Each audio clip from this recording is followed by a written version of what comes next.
All right, we're getting a little bit more in depth here. I think a little bit more advanced in terms of the concepts we're going to be discussing, and I think that's exciting. So, brand awareness. This is a really important topic on Amazon advertising because for the last 3 to 4 years, a lot of brands didn't need to focus on brand awareness. CPCs were super cheap. It was really a game of additional profitability, and that was exciting. But nowadays, we're having to think about more strategic decision making. Things are getting more expensive, more competitive, but we also have more opportunity, more traffic than ever before. So how do we focus on brand awareness as an Amazon advertising agency? One, we enjoy moving up the funnel.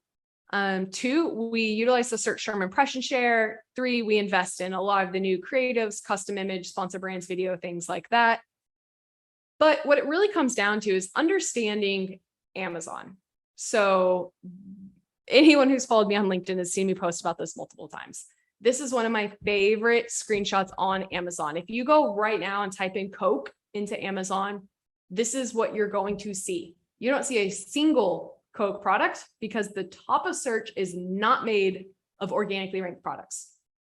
Any competitive category, first thing a customer sees is a headline search ad and 4 sponsored product placements. This is incredibly important because this is visually very similar to an end cap in retail. It is the highest visibility, except for customers are going down your aisle looking for your product because of their search. So when we're looking at Amazon advertising strategy, it's not always about profitability anymore. Sometimes it's about where can we get maximum visibility and drive incredibly high conversions or conquest to other brands. And this is how we do it, is by winning top of search. So this is obviously a drastic example. Pepsi's probably paying a lot for this placement. They probably have pretty low conversion rate. So if anyone in the chat is like tearing me apart for that, I'm sorry. But the example stands for itself in that a customer's typing in Coke and they're not seeing a single Coke product. And that holds a lot of weight in a #1 consumer search platform when it comes to e-commerce.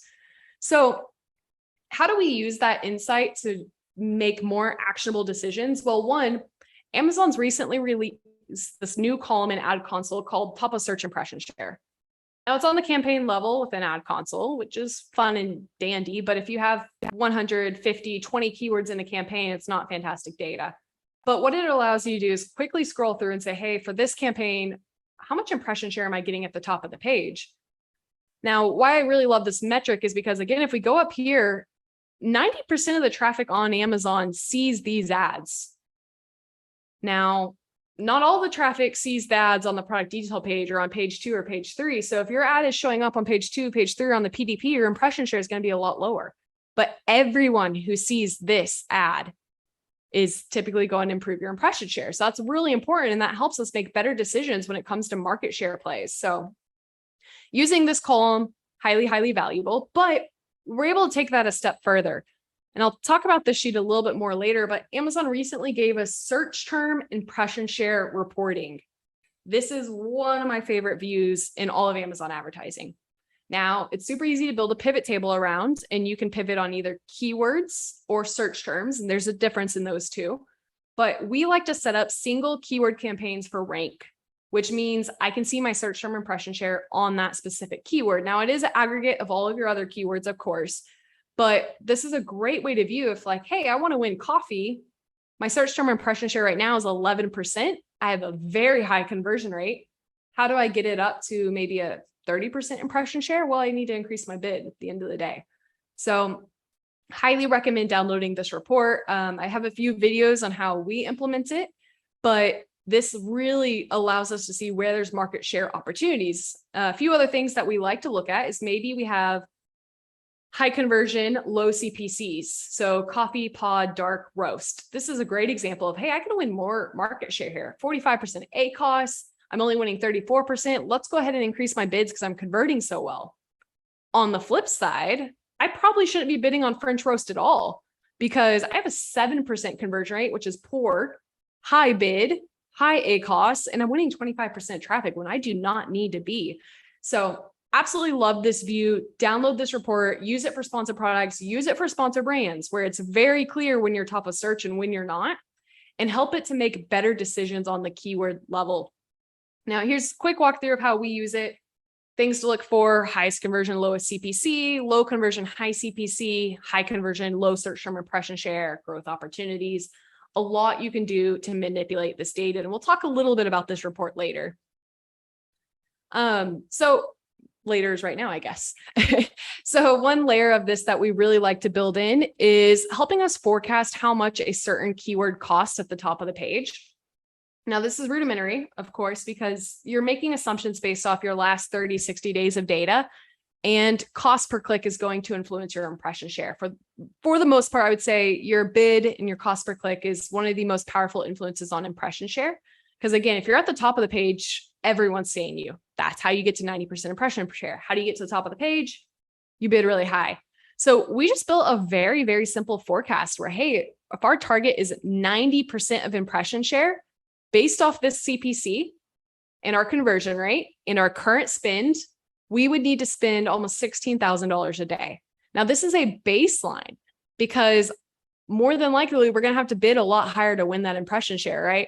But that's why it's a great conservative metric for seeing where that needs to be. So if you have a team that comes to you and it's like, hey, why aren't we winning this keyword right now? Sometimes it's hard to be like, well, it's because it's expensive. They don't understand that. So when you pull this data, you can give them a forecast of, hey, this is the minimum of what we're going to need to spend, but we're paying $8 a click. Are you sure you want to spend more here? So again, just a lot of different ways to manipulate this data. It's been really powerful for us when we have tentpole events or Prime Day and we want to win a keyword 90% of the time. This data helps us forecast that. And then with the right campaign setup, it's really, really easy to implement as well. So create single ASIN campaigns, one campaign, advertising one ASIN, have a very good campaign name. As you can see here, targeting Dark Roast. It's a rank campaign, sponsor products. The keyword we're targeting is either dark roast or coffee. And then keep track of all of that data. And then if you say, hey, my conversion rate's great, I'm willing to spend this much, you can quickly pull up your ranking campaign, increase your bids to focusing on top of search, exact match, increase your budget, and then within 5 to 10 minutes, be at the exact placement you want to be at. Now, maybe you win that placement and you're like, hey, I'm not willing to pay $20. Cool. Go to your campaign, lower your bid a little bit, or just lower your budget. So you're only spending $100 a day on your most important keyword, but it's giving you the conversion rate data to know how you're competing against everyone else for that keyword. So really important strategy. We absolutely love running.